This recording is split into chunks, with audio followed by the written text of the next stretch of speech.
Hello guys, welcome back to our channel. If you recently started delivering and are wondering where to check your money inside the Dasher app, you are definitely not the only one.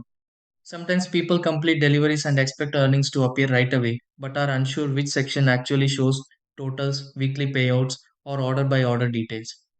Since the app includes different tabs for schedules, deliveries, and account settings, it can feel a little confusing trying to find the right place at first. The good part is that checking earnings inside the app usually only takes a few taps once you know where everything is located. Let's walk through an easy way to see earnings in the Dasher app. Try this. Step 1. Open the Dasher app and sign in to the account used for deliveries. Step 2. Tap the earnings section inside the Dasher app from the main screen or menu area. Step 3. Review daily or weekly totals shown in the Dasher app to check completed earnings. Step 4.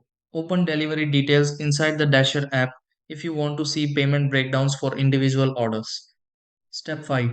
Check payout information in the Dasher app to view transfer or deposit updates.